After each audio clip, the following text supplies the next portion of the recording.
Well, Shaahin Cheyenne, it is really a deep honor to have today's guest with me. Welcome to everybody to another amazing episode of the Welcome to Humanity podcast, True Voice Edition. So today it is my deepest honor, my deepest privilege to welcome a new guest, someone who I've only known for a little over 2 years. And we've had interesting encounters through the time. Shaahin's taught me a ton, and it's just been a pleasure to kind of walk in behind him. He's got a great book that I read that is actually one of the first books that I've read cover to cover in less than a day in years. So we'll be able to talk to that. And he's really just an amazing human being. Now, the thing about Shaahin, and some of you, at least on this podcast, aren't going to be able to see that, is that he just kind of almost looks like barely like he's average. But the last thing that Shaahin Cheyenne is average. And we're going to be able to talk a little bit about that. He's worked really hard to get himself looking like a midstream kind of guy. And the truth is, this guy has been way the hell out there, so many different directions over time, and has really found himself a space where he can be a true influencer, a true contributor, a wonderful friend, a wonderful dad, just someone who can teach, and really outright friendly human being.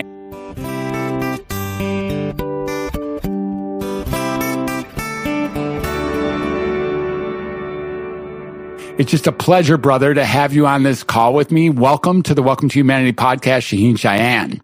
Honored to be on, Dr. Fred. So nice to be on your show. The honor is mine. Awesome. Well, that's great, Shaahin. It is really fun. Isn't podcasting fun? Because, you invite really great people to come on your podcast. And for now, they just say yes. You just invite great people like, oh, yeah, I'll be on. Okay, let's go. And that's what's happening here. So I'm going to pick your brain a little bit, but we're going to start with the question. It's really just a good icebreaking question, and it's part of the Welcome to Humanity question that I think really gets us launched into some direction. It's an easy question. We call it the 9-letter question. It's only 9 letters, so how hard could it be? And it's fully grammatically correct and everything like that. So here's what it is. Shaahin Cheyenne, who are you? That's a really good question. And it's funny, I would think I would have an immediate answer to that, but you gave me reason to pause. So I am an entrepreneur. I'm a father. I am a husband and fellow human living on this planet, just like you. So an entrepreneur, a husband, a father, and a fellow human, just like me and us. Yeah. I'll buy that. I'm in on all 4 of those things. And what does it mean to be Shaahin Cheyenne father, for instance? Well, I think that's probably one of the most rewarding things that I've done in my life is bring up a son, to bring up a boy. It's really an exceptional thing when you can live beyond your own story and start creating another story, which is super exciting. And we can get more into that. But it's also one of the reasons why I love being a father. Besides being really fucking good at it, I tend to be really fucking good at just couple things and then insanely bad at everything else. It's been my blessing and my curse. But as far as being a father goes, I tend to be very good at it. And it's something I enjoy a lot.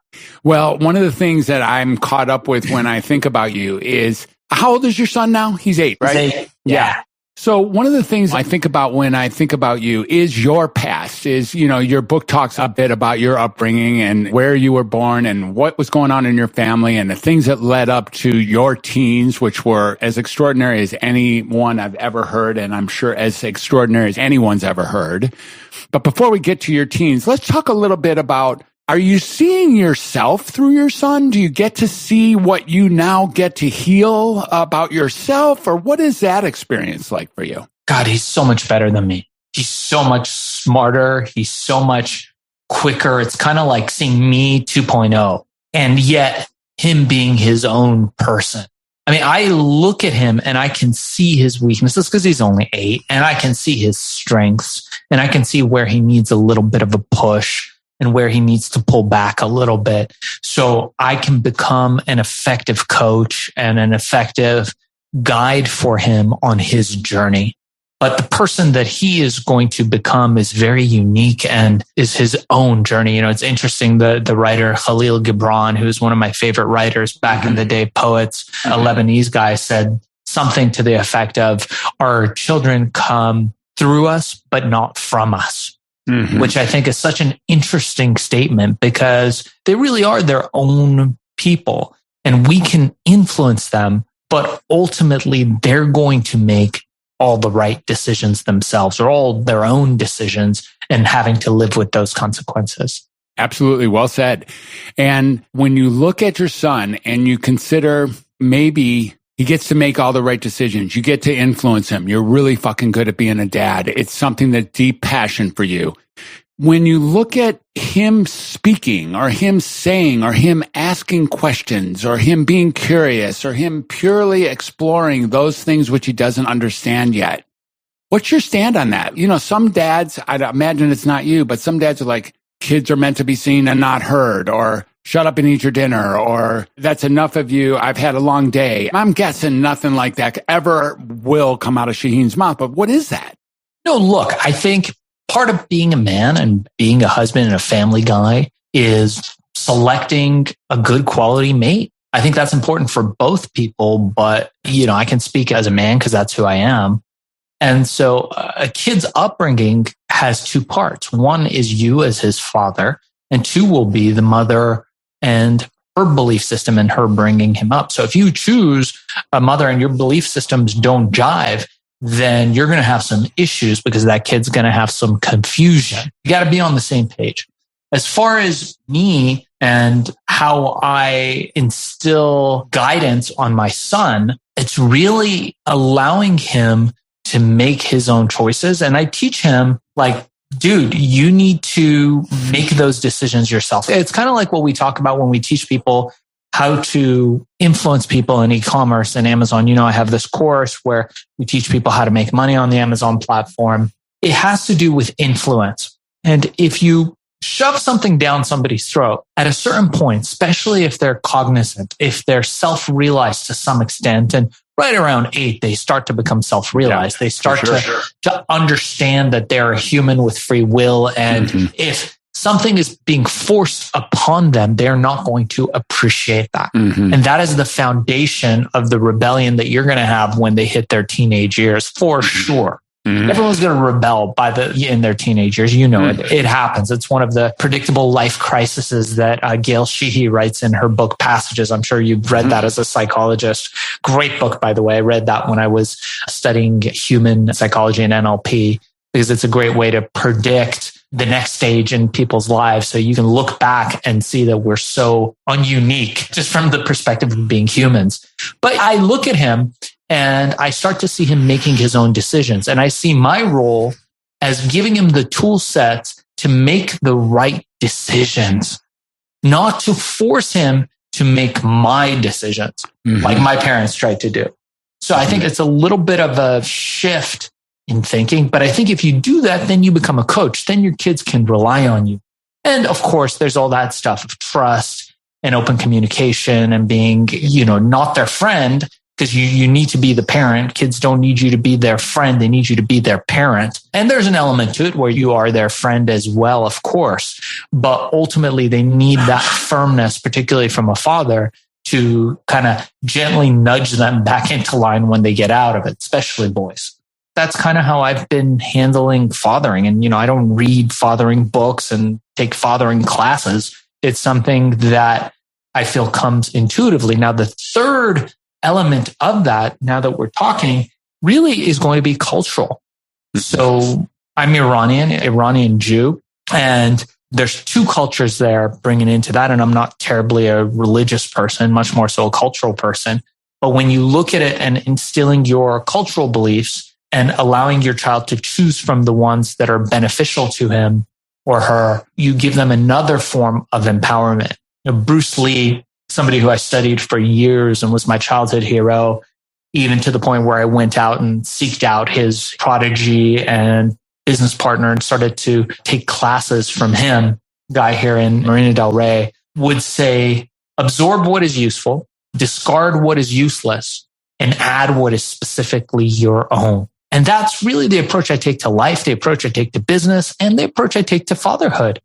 I try to allow my child to do that And in so doing, he creates a system that's very fluid that he can implement his own part to it and make it something that's going to work for him in life. Mm-hmm. With the least amount of restriction, the most amount of freedom with some limits, with reasonableness. Because if you let them just go wild, they'll fucking go all over the place, especially boys. Thank you for that. And really great treatise and good reflections about some of the leaders in the past, including Bruce and Gabreen, and many different references here on what has now led you to be reliably a fantastic dad. Now, the next question is, you touched for a moment here that your parents didn't actually raise you with those same thought patterns or with the same infrastructure, and that they wanted you to go a certain way and actually did, I guess, shove some stuff down your throat. And that didn't work exactly to have you be what they wanted. It worked to create whoever you have become, I suppose. And I'm curious, because I think we can't get through this conversation without at least talking about your specific teenage years for whatever you're comfortable with. And I'm saying that from 8 years old, when you became a little bit more cognizant about the fact that, you know, you're a sovereign human being, you get to choose a little bit about how things go. You get to start rebelling or start saying yes and no to the things that matter to you. Then you get this really storied and, in fact, beyond credible teenage experience. What was it like for you to be a teenager? And I know you have probably spoken to this before, but what does it look like for you to be a teenager? Really, you? Yeah. So part of my thing is I grew up very fast. I was not born here. I was born in Iran. We came to this country when I was 5 and we were refugees. I didn't speak a word of English. And we came here and I was like the odd child out. People did not understand. It was not a good time. It was Iran-Contra, so not a good time for Iranians. And I had to come up. And I realized very quickly that I needed to learn English. I needed to assimilate to the culture. I needed to learn a lot. So the quickest way to do that was through watching a shit ton of television. So I managed to get my folks to get me a TV in my room, and I was just glued to it. And my folks were okay. Yeah, because I was... Oh man, I had a whole schedule. I had Three's Company. I had the Jeffersons. I had Good Times. I had Laverne and Shirley. I had Happy Days. I was learning everything about, everything about American culture through TV. And I think right there is all you really need. All those shows you just said should get you hooked up with American culture. Who needs history when you got those, really? Anyways, please continue. Yeah. And then I realized I need to learn this language very quickly to read it. So I started teaching myself how to read. And as soon as I learned how to read, I was like, holy shit, this is awesome. And by the time I was 10, I was reading personal development books. I was reading business books. I was reading all kinds of books. Bruce Lee's Dav Jeet Kune Do I read when I was early on. I mean, I read all those books. And I think it just kind of speaks to being the kind of person that's authentic to what your spirit is calling for from you. Like, not to get too woo with it, but to being able to follow your heart. I think that's what I'm trying to say. And for me, by the time I was a teenager, I knew that I was able to achieve great things because I'd seen myself perform in my adolescence, but that there was a huge restriction, both on society, from my parents to succeed. So what I did was I said, hey, I need a change. I'm not going to thrive in this environment. My folks didn't understand. So I decided to go out on my own. And so the majority of my teenage life was spent independently. I did not spend it within a family structure, which allowed me to build my belief system, to seek mentors that helped me forge my personality, be who I am today. Now, when you say you went out on your own, you know, I left home when I was 17, and I consider that pretty young. I'm pretty sure you left a little earlier than that. When was it, would you say, where you started living independently and not inside a family structure? Oh, that's cool. Like 15. Yeah, it's just a couple years before. But when you're a teenager, you know, 2 years is a pretty big deal. It's like my kid, when I'm talking 4 years, I'm like, 4 years to me is like, I got shoes older than that. 4 years for him is half his life. Yeah, right. No, when I was 15, 17 were the big kids. That's for sure true. Now, you went out at 15. You were like, this isn't going to work. I got to go out. I'm going to find my way through this. You're already very well read in so many different ways, so many, businesses and philosophies, ways to do life, people who have probably great American literature, great international literature. And it's time for you to fly the coop. And that's what happened. Now, what city was that in? I was in LA. From Iran. I was born in Tehran, and then we moved through Germany to the United States. And when you moved to the United States, that's Los Angeles from there forward. So there you are, you're gone. And I'm not so focused on what your parents think at that point, but I'm really focused on this idea of authentic self, this idea of true voice, this idea of really getting in touch with what works for you or what you can commit yourself to. It seems like some deep searching going on in there, Shaahin. What was happening? Do you have a recall, 15, 16 years old? Yeah. The first part of that equation is when you leave home and you're 15, you got to find a way to survive. So we go back to just primal survival. Shelter, food, and, shelter, food, warmth, sustenance. You got to be able to survive, just live, have your human organism stay alive. So I figured out how to find a place to live. I was savvy enough to know that brokers were showing apartments, and a lot of those apartments weren't built yet. And I watched very closely. I got the lockbox codes, which is what they give to other brokers to let them in to show the properties when they're not there. I found the ones where nobody was going to be there for a while, and I would stay in these luxury apartments. I'd bring a sleeping bag and I'd crash out. And then before anybody was there, I'd leave in the morning. So sometimes they didn't have power. Sometimes they didn't have water. It didn't matter. It was fine for me. So my shelter was taken care of, or I'd sleep on the beach, whatever, if the weather was right. As far as food, I would hang out at the community college. And the community college, there'd always be free events where they'd be giving away free food. Or I realized hot dog stands had ketchup, relish, and sometimes hot dog buns, which I could survive on. So that was fine for me. And with that, I had shelter and sustenance taken care of. Now you could also shower at the community college and all those things. And at the community college, I met a mentor. And this guy changed my life forever. And it was one of the most impactful things that I've ever done was falling under this guy's tutelage, because he was an exceptional person and he really changed and impacted my life for even to this day. I think about stuff that he taught me. And that mentor really, he stuck with you in many different ways over the next few decades up until now.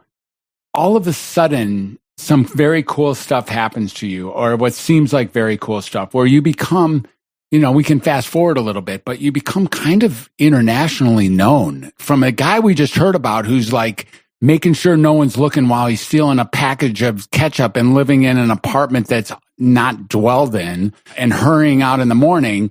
Within like a flash, you're actually international figure at some level. I've been getting around the world on your own and making changes for people, being someone who's using your savvy at a completely different level than any of us really have an understanding about. Are you willing or able to speak to what does that mean? What happened then?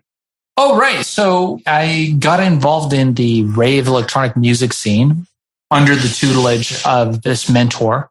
And I created a novel smart drug that sparked a revolution. And by the time I was still in my teens, we created over $1 billion in revenue. It was pretty exceptional. That's crazy.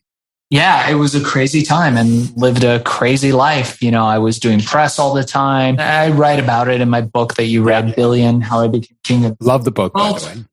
Oh, thanks so much. And, that was kind of that journey of making money and having a really fabulous lifestyle that was quick to rise meteorically and fall similarly. Oh, and fall similarly. Interesting. We could spend a lot of time talking about the rise meteorically, but I think where I'm going to do with that is going to have people read your book, because the book is just astonishing. It's extraordinary. And, with each chapter, I'm just like, oh, holy shit, Shaahin. And really, I'm someone who's met tens of thousands of people, and most of them have dumped their life on me, hoping that I could assist them. So I've heard really great stories from the very best storytellers, and there's just not that many like you out there, Shaahin, and who you then got to be. And then it drops. And I really want to wonder that I don't know the dropping story that well, but one thing I really want to ask you is, was it in some way, either plus or minus, related to your own authenticity? In other words, did authenticity lead to the drop, or did the lack of authenticity then lead to drop? Or maybe they're not correlated as anything, but I hear your commitment to authenticity, your commitment to being one sovereign self, to making decisions for your own, as you spoke about with your son. Can you talk about the interface between authenticity and this meteoric drop, or the shift that has now led to you being a little bit more conventional? Yeah, it wasn't such a crazy drop. With that company, it was just the government didn't seem to like what we were doing. Pharma didn't like what we were doing. And they both got together and started banning ingredients and products. And at some point, I just got tired and I was like, you know what? I made enough money. I'm out. And that was kind of the extent of it. They tried to sue us. They tried to do all kinds of things, but nothing ever stuck. There was nothing crazy like that. But, people can read the book. I'll tell it to you like this. I was just reading about, I'm a big fan of ancient Egypt. I don't know if you like that. Do you ever watch like Egyptian documentaries? Here and there. Yeah, I'm a huge fan, like an absolute nut. Anything comes out on Egypt, any new discoveries, old discoveries, anything like that, I'll watch it. And the Egyptians had this belief that every man and woman dies twice. They die once when their body dies, and a second time when the last person who knows their name dies or forgets their name and goes away. Now, it's interesting. I was just telling this to a young man who I'm mentoring and coaching in business. And he said, well, that's really egotistical. And I said, no, actually, it's exactly the opposite. You look at someone like the great kings, the great pharaohs, like this guy, Tutankhamun, the boy king. This guy had a fucking man-sized coffin made from solid gold.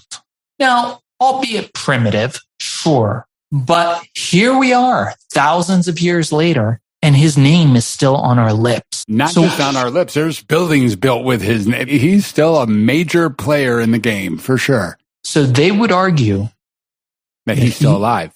That he has not died both deaths. I see. And the more I thought about this, the more I thought, what a great measure to live your life. And really, for me, that's how I've lived from day one, is that whatever I'm doing in life has to meet the measure of making that impact. Not because I want everybody repeating my name, but because when you can live with truly that concept of the two deaths in mind and in your heart, then you do the things that are meaningful, not just to you, but for others around you, for the people that you love, for the generations that you don't see right now. And I know it sounds very grandiose because all of this stuff has to start with one decision, one move, one step. So it's actually not that grandiose. But if we think of our lives like that, and I certainly think of my life like that, then you stop doing the petty shit that doesn't fucking matter.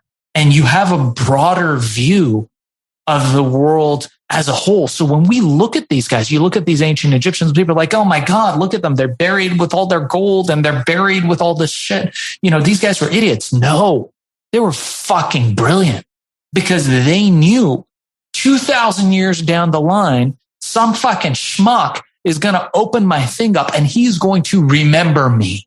Mm-hmm. The work that I did. The legacy that I left is going to be remembered, and I will not die a second time until I am later forgotten, maybe never. That's what they were talking about when they're talking about immortality. You read in the petroglyphs and in the hieroglyphs and in all these ancient traditions, the Rosicrucians on down, they talk about, immortality and finding the tree of immortality. They weren't idiots. They had medicine. The ancient Egyptians had all types of things. There was some evidence recently that they invented a fucking battery thousands of years ago, an actual battery. They have this thing, right? And we think we invented electricity. They knew that when your body dies, you're done. But they knew that something else lives beyond that. And if they could live as if they had two deaths, then they could truly get closer to being immortal. Now you're in the territory of the gods. Mm-hmm. And that's when things get exciting because you can start to live your life like that. Brilliant, Shaahin. So where I'm left with this, and really for me, this is like the hybrid I've been waiting for, being Jewish myself. I've gone through a couple changes about this question. Initially I just thought, well, you just die, ashes to ashes, dust to dust. That's it. And that really puts a container on the things that I can do in this life. That's kind of in the way because it's closed-ended on the backside. And then when I started studying the Torah a little bit more a few years ago and started studying the Talmud a little bit more, doing a little bit more inside of the observant or the Orthodox, if you say, religion, when I lived in the Middle East myself in Israel, I began to learn about something they said which was like the world to come. And there was an eternity that got introduced to me that was somehow consistent with my upbringing. And that changed everything again in another way. In other words, no, we're never going to die. All we do is kind of do whatever comes after this body dies. But dude, you're here forever, so you might as well deal with it. Like there's no escape because there's no escape from being no escape. But what I'm hearing from you is something that's really a beautiful hybrid that frankly, even though I saw the Tutankhamun exhibit, which was extraordinary in Los Angeles just a few years ago, I'm hearing something now, which is, yeah, you do die and yeah, you do live forever, or you live for as long as people can remember you. Now, I'm going to bring up something here. And I really, back to my teenage years, you're in your 20s now or so by the time we're talking about what's happening to you.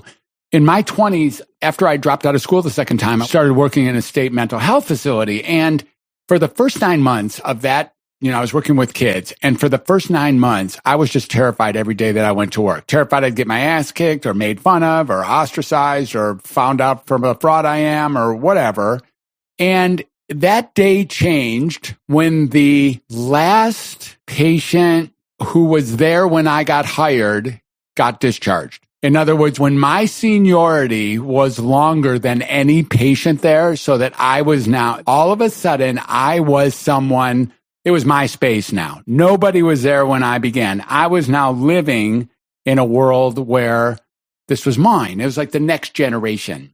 I'm not sure how it exactly fits here, but there's something like, oh yeah, there's a comfort that existed for me at that point, a comfort with being on the other side of this fence. And I'm really not sure how it interplays with so much with what you were trying to speak to, but I just get this idea that my job is to leave a legacy. If I want to live a useful life, my job is to leave a positive legacy so that my name or what I've done lives on long past me in a way that I can be maybe proud, or I can feel grateful for the contribution that I left the place better than when I came here or something like that. Is that something you're after and something after teaching your kids, or what do you think? Yeah, I mean, look, I spent a lot of time traveling through different indigenous cultures. I spent time with the Aztecs. I made a film about one of the last great Aztec medicine men called Serpent in the Sun, which I'm very proud of as far as just like an artistic work. And I got to know this amazing medicine man of, one of the last living Aztec medicine men of his traditions. I've traveled to the Amazon. I've gone down the Amazon River and handmade boats and hanged out with cannibals and done all that stuff. It's part of the journey. You got to make your life interesting. You've got to do cool shit and you got to follow your fascination. We talk about that.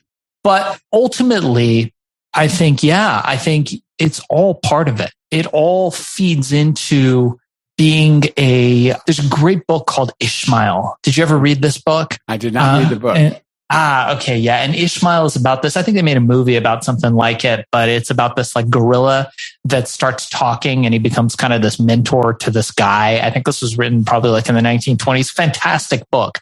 And he really teaches this lesson of how some people and some cultures are takers and others are givers. And you have to decide who you want to be. But you got to start with yourself first. Mm-hmm.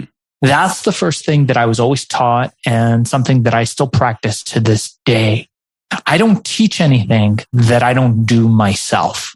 I don't teach anything that I haven't mastered or perfected myself at some point or some level, because it's really, when you're talking about authenticity, it's really inauthentic to do so.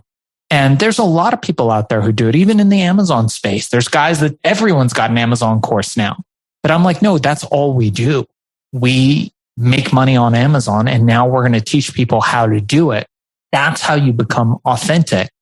And when you start with yourself, when you start focusing on yourself, how do you improve yourself? How do you improve your life?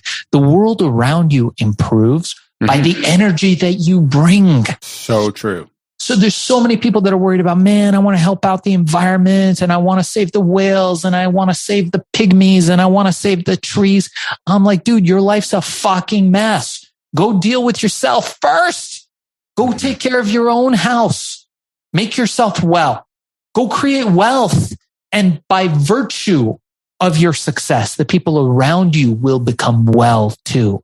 By virtue of you stabilizing your life, the people around you's life will become stable.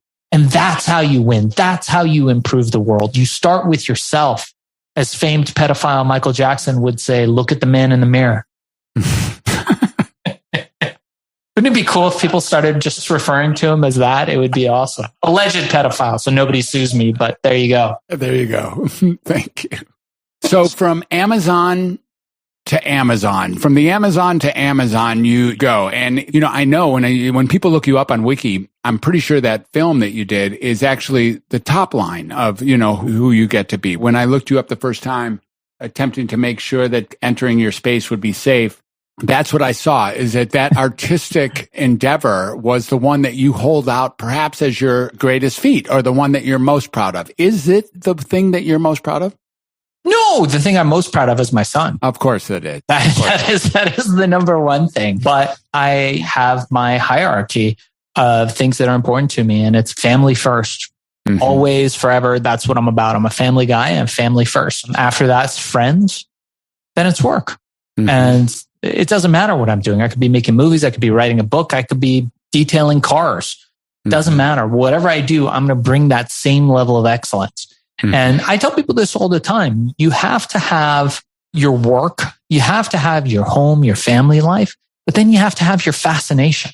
And you have to be able to follow your fascination with an incredible amount of detail and passion. That's what passion's for. People oftentimes come to me and they're like, you ask them something, especially young guys, and they're like, well, I'm really passionate about this. That's why I'm doing it. I'm like, that's fucking bullshit. What do you mean? Oh, well, I heard Elon Musk or I heard Mark Zuckerberg say that, when they were asked. I'm like, yeah, when somebody asks those guys, they're billionaires. And it is wrong for them to say, dude, I'm fucking smarter than you. That's why I'm fucking rich. I'm much smarter than you. Elon Musk, Mark Zuckerberg, hyper intelligent. They're smarter than all of us. But it's not okay to say so. It's not okay for them to say, I'm better than you. I'm smarter than you. I don't need to work as much. Like I'm like fucking dyslexic in 8 different ways. I recently learned in the last 10 years that I've got multiple learning disabilities. I just have to work harder to get past them. That's okay. But I look at some of these other guys and I'm like, fuck, man, these guys, they figure this shit out real quick, right? And they're better than me. But what the answer is when they go on the press, and Scott Adams, the great author and artist he draws Dilbert. He's got a couple great books out there. You guys should check him out. He talks about this principle is that it's just not okay in society for these guys to say, yeah, how am I rich? I'm ruthless. I'm fucking smart. And just smarter than you. So that's why I'm where I'm at and you're where you're at. Excuse me, my yacht is ready. Right? That's not okay. So what do they say? The default answer. Well, I'm just really passionate about this. I just want to help people. People don't understand. You want to understand how they're helping people, how all these billionaires are helping people? Read Arm & Hammer's book. Amazing art collector, massive philanthropist. But you'll learn why people do philanthropy. You'll understand philanthropy. The poor people don't understand philanthropy. They look at this and they go, oh my God, he just bought a painting for $30 million. What a waste of money. I could do so much with that. And I say, you don't understand money. You look at Arm & Hammer. He bought a $30 million piece of artwork. He didn't do it with his own money. He talked to the Disney family and 5 other families to put up most of that money. And the money of his own that he did put in, tax write-off. But what do we see? This incredible philanthropist buying a $30 million painting and donating it to a museum of his namesake. That's fucking brilliant. That's next level. That's next level. That's Second Life material too, if you think about it. That guy's living hundreds of years into now. Then no one's going to forget his name, when he dies or as he's dead. No one's going to forget that. What's missing with this group of people right now? What the hell's going on that people are living such hypnotized, sort of ineffective, wrong, quiet, lost, misdirected lives? What the hell's going on here, Shaahin? Yeah, I think some people are like that. And I think some people have broken free and are living their best life. I think it just depends. I mean, obviously we're in COVID still as we record this January 7th. So the world has changed, how we work, how we do business, how we communicate, all that stuff's changed. And this has been a major impact on the way people live their lives. But in general, you have a lot of things that are wrong with society. You've got woke culture that really is, part of this cancel culture where we look at people and we don't honor the stuff that they did because something they did doesn't agree with us. So we're okay canceling that person out, which is highly problematic because we miss so much. One of my teachers, this guy, Stuart Wilde, who is a great author, metaphysician, completely wacky human being, but I loved him, taught me that everyone you meet will teach you something. Mm-hmm. What a profound statement. If you look at the world through that lens, if you're sitting on the bus with some dude who's just boring as fuck, eating his chips next to you, and you just think, fuck, man, what am I doing here? Or you think to yourself, everyone I meet is teaching. What is he teaching? He's teaching me patience. He's teaching me don't be like him. Maybe he's got some wisdom. Maybe I talk to him and see what he's got to share. But everyone you meet will teach you something. So I think that's the first part, is that people are too quick to cancel people out. Secondly, nuance has been destroyed, in my opinion. In the conversations that are going on since the last president, and I'm not political in that way. I believe in personal freedom of belief in any way you want to believe. But what we see in this country is a lot of polarization. And what happens with that is the death of nuance. You got to remember, we are nuanced people. We are nuanced humans. And not everything is, are you with me or them? Are you Republican or Democrat? Are you this or that? You can be Republican about some things and Democratic about others and libertarian about other things. That's the way that most people are. Most people have varying beliefs across a wide range of topics because we're all weird. We're all strange. We're all mutants. There's always something about us that doesn't fit in somewhere. But what society has done and what we've done is we've created this culture where everything has to be clearly defined. You have to stand for a defined set of beliefs, not yours, that somebody else has laid out for you, and then choose, are you on the butter side up or the butter side down? There's a great Dr. Seuss book. Oh, what a visionary. Theodore Geisel. Yeah, he was an artist, but also, he was quite the philosopher. And he wrote this book about these creatures who lived in this weird make-believe land. And they were always at war, killing each other or fighting each other. And the only difference between the two, they lived on opposing sides of a wall, was that one of them ate their toast with the butter side up and the other ones ate the toast with the butter side down. And they held on to that belief with such religious fervor. And you look at that now and you're like, fuck, man, that's us. So he was prognosticating what humanity really could become. At the end of the day, there's a lot of shiny stuff culture. Our youth are being shown this TikTokification of what the world is. Patience has been killed. There's no hope for the younger generation now to achieve the levels of wealth in the generations before. So they've given up. They've gone about chasing the dream now.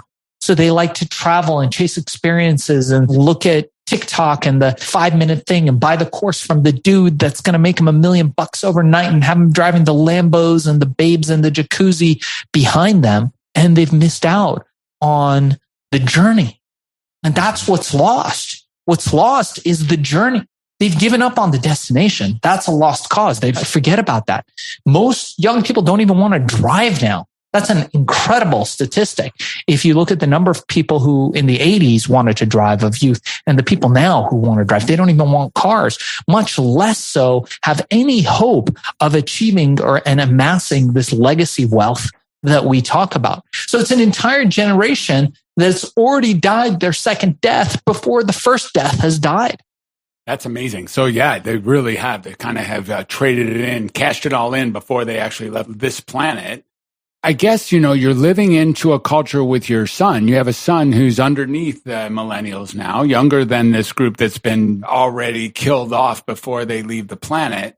And there has to be something that you see as a possible solution. Like, how does this unfold in a way where being creative or being generative or being innovative or having a vision or going after what's important authentically, is there hope beyond this teenage belief that there is no hope? Is there hope for our future somewhere? Yeah, but you've got to, as you say, become an authentic human being. How do you become an authentic human being? There's only one way I know, and it's through self-reflection. There's a saying in Latin, it's, I believe, noti sutan. Maybe I'm mispronouncing it, but it's spelled with a G if any of you guys want to look at just like gnocchi, Italian. I don't know why they don't pronounce the G's, but there you go. And what it means is know thyself. What a profound thing. Know thyself. You got to know who you are, not just your strengths, but also your weaknesses. How do you get to know yourself? It's through self-reflection. It's through taking time aside to be in nature, taking time aside to have quiet, being in silence, and then also being around people who inspire you. By following your fascination, by journaling, by looking back at your life and seeing where you did things right and where you were a complete asshole. These are the things that lead you to become self-reflective. And finally, as Richard Koch talks about in his book, Unreasonable Success and How to Achieve It, spectacular book for anybody interested in that, you got to have a transformational experience. We change, we become who we are through extraordinary life experiences. Sometimes they're not good experiences, but they still change us. So some people have a car accident or they're struck by lightning or some medical thing happens to them and they survive and come out the other end completely changed. Some people go to the Amazon and do ayahuasca or something like that. It's not necessary, but some people do that kind of thing and their life has changed. Some people have some crazy life experience and that changes them. And some people travel. They travel to all parts of the world and they have an experience that really gives them that opportunity for self-reflection. But at the end of the day, what it comes down to is if you keep doing what you're doing, you'll keep getting what you got. So something has to change. You have to seek mentorship. You have to seek transformational experience. You have to seek travel. You have to try different things and be willing to talk to different people. That's the key. You've got to take time in silence to reflect back and look at your life and to see where the change is that needs to be made. That's what all these ancient cultures talked about. They had oracles, and it was a very common thing. You look at, I'm a big fan of Norse mythology and the Norse gods, the Viking gods, and you look back at that and they had the runes. So they would take time to consult these runes. And you look at them and people are like, oh, okay, that's kind of wacky. It's kind of woo-woo. They had these like bones that they toss or these stones and they had these markings in it and it's supposed to tell you the future. No, that's a way where they could take a little bit of a break, have a little bit of quiet time and reflect back. And they would sit with who? Their shaman, an elder, and they would tell them what was going on in their life. What is that? That's mentorship. We're looking at more primitive civilizations than ours. So the language is going to be different. Same with the Aztecs, same with the Maya. You look back throughout history and there are these traditions of self-reflection. So I'm sure if we sat back 2,000 years and we talked to one of those guys, we'd be like, oh my God, this guy doesn't know how to fucking turn on a light switch. Like that's that guy's level of sophistication. But you know what? If you sat down and talked to them in their language, I would guarantee you that some of these guys would be really self-realized and self-actualized human beings. Right. This is amazing. So I'm going to try to hook this back to something else you said, which is, I really love what you just said. Thank you for all of that. That's just epic and just a great list. And I took some notes, just want to say what you said. You know, inside the world of the only pathway, the only pathway to authenticity is through self-reflection. You speak to like, being out in nature, honoring quietness and silence, really following your fascination and learning about people, transformative experiences, mentorship and travel, trying different things, really taking time. Like, in order to do that, it seems this idea of having a second life is very useful, because if it doesn't matter anyways, I'm not going to want to take that risk to do all those things. I just assume be the dude sitting next to you on the bus eating chips. And, I don't got anything to do. It doesn't matter anyways. I'm going to be dead in a few days or dead in a few months or dead in a few years. But there's something about having a life that works that goes into, no, you're actually not going to be dead.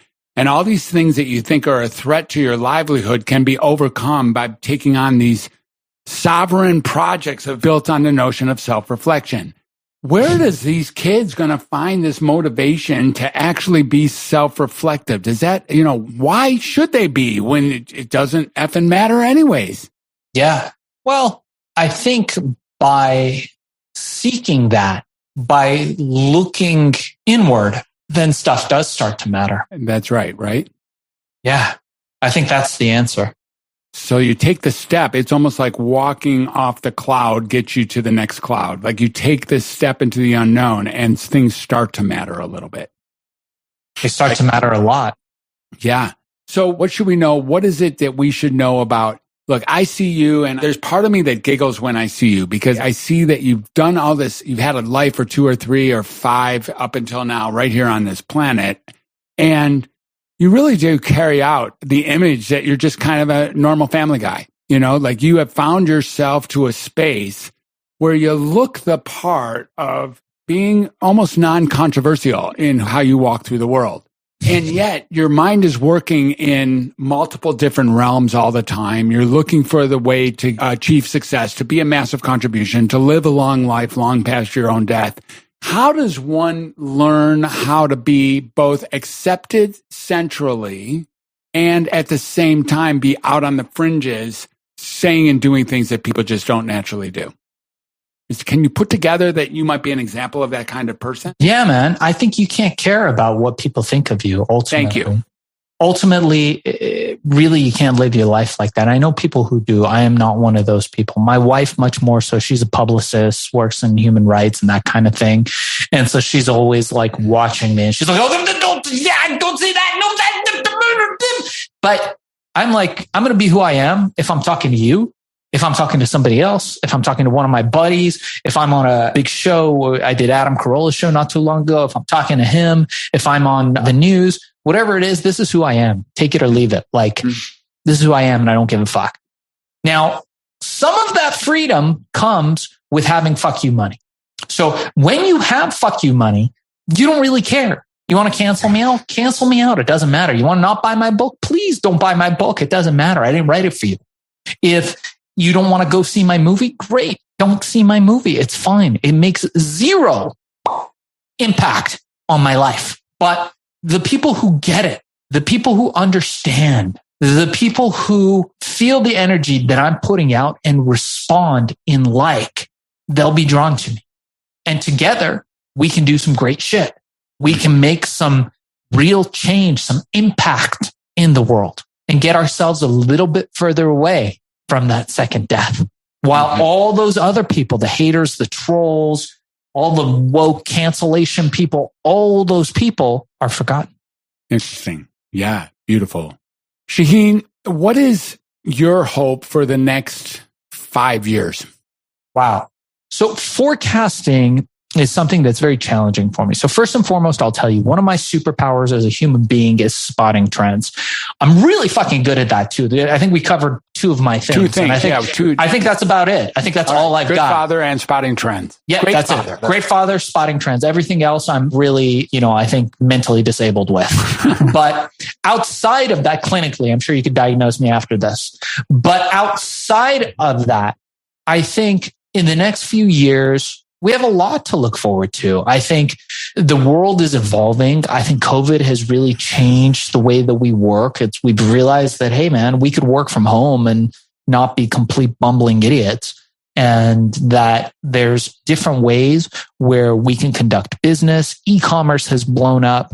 Real estate has gone through the roof.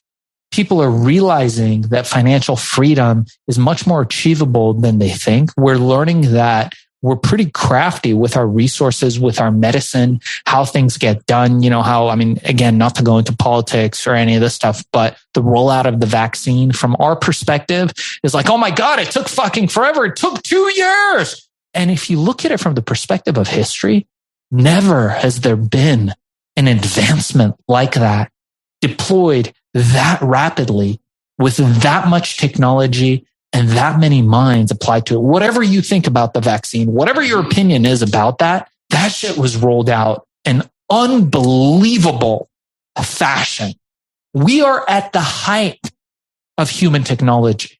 It's orders of magnitude more efficient, more advanced than where we were 10 years ago. And so I think we have a lot to look forward to. I look at myself at 46, and then I look at pictures of my dad at 46. And I'm like, fuck, man, it's a different, and then I look at my grandfather at 46 and I'm like, whoa, it's a very different thing. I don't feel 46. And I hope I don't look all of 46. I guess if I get enough gray, I'll be 46. I don't mind. I don't care. Aging is aging and we'll all get to the point. But the fact is that we're living longer and we're living longer better. And what that gives us the opportunity to do is to have more time to make that impact and get just a little bit further away from that second death. If someone were to ask you, like, how do I take the first steps into making my life? I get it, Shaahin. Your life was great. If you feel like you have a contagious set of mannerisms that has me wishing that I also had a life that was worth it because my life has, kind of died or it's on its way of dying, what would be that first thing you would ask them to do if they came to you as a mentor and they're like, okay, how do I respark my life? How do I light the pilot life that went out on my life? Great question. Start with financial freedom. And people don't want to tell you this. Again, it's one of those things that's not politically correct, or people don't like to have it heard this way. And it's mostly poor people who talk like that, by the way. But start with financial freedom. Become independent. Having money makes most things a lot easier. It doesn't make your life perfect, but it makes things a lot easier because it empowers you to have that freedom. So start with your financial life. Start looking at yourself, start taking time to meditate, take time out to be in nature, take time out to spend with your family and ground yourself. Bring yourself to a center and start from there. And don't be afraid. Life, again, for me, I can only speak for myself, but it's about the journey. So people get so scared when they're like, man, I'm a mastery level at this and that in my life, but in business, I got to start over from ground one. I got to be a white belt. I got to start at the very beginning. And it's frustrating because I'm a black belt at this other thing and I'm great at doing all this other stuff. But when it gets to this thing that I want to do, I got to start over again. And it's like, no, it's not about that. You get to start over again. You get to start with a beginner's mindset. You get to start with your cup empty and experience all that amazing stuff. So it's a blessing and not a curse. Starting over and really just starting over, being willing to take those risks, being willing to really get that in order to start doing something, you have to take a first step down that road. Again, self-reflection, financial freedom, being just essentially grounded and being in nature and really looking at how the world's unfolding and maybe looking at ourselves. And, the way to financial freedom, it seems like there's so many ways that are unfolding at these times. And the youth, people who now are going through a different education, they're going through a different training. They're not doing things quite like we were. Okay, so you say to them, yeah, your pilot light's out. Let's start with financial freedom. And they're like, dude, I don't even have $5 to buy a sub for lunch. You could teach them how to eat ketchup packages, I guess, and start from there. But what are some of the early steps towards financial freedom that might be a great idea? Yeah. So I teach people foundational wealth.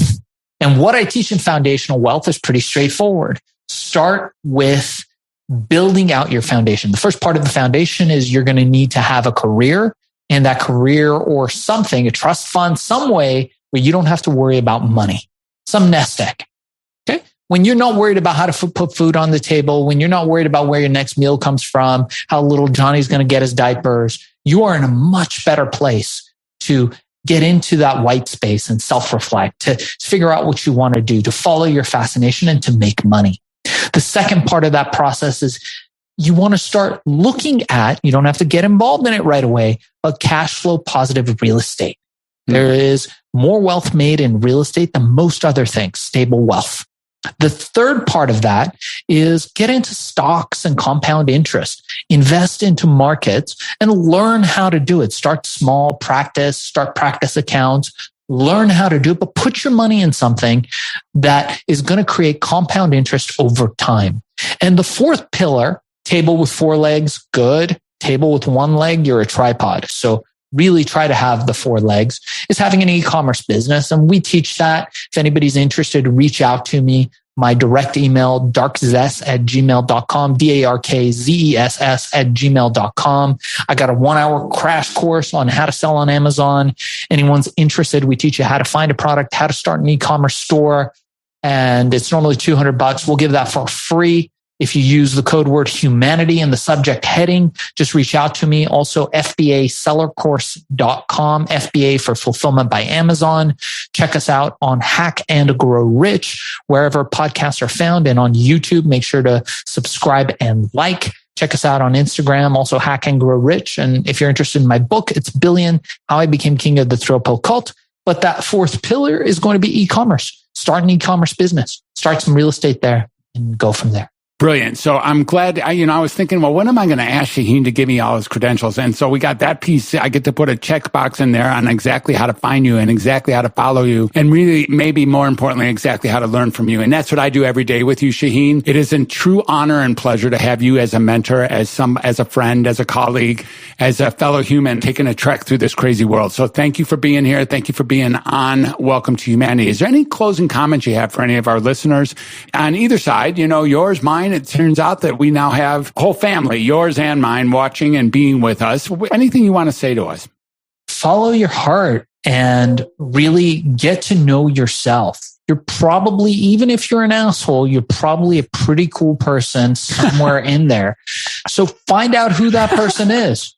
Get to know yourself and know your strengths and get to know your weaknesses. And even if you're an asshole, work on fixing that. Some of the coolest guys I know, the best humans on earth, are people that have realized their assholeness and came out on the other side just being really fucking good people. And at the end of the day, that's what it is. If we can strive for excellence, strive to become good people, and from there, work up to our legacy, work up to how will our names be remembered, then we'll be somewhere. Yeah, or you can build a fucking 9,000-ton solid fucking gold sarcophagus. That's another way. But most of us won't be able to do that. Yeah, probably not.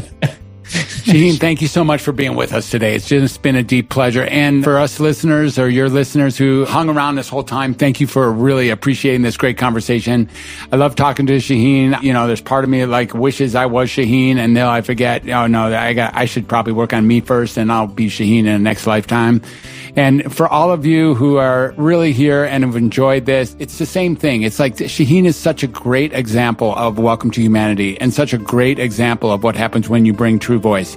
Shaahin Cheyenne, thank you for being with us today. It's just been a deep pleasure. Really appreciate it.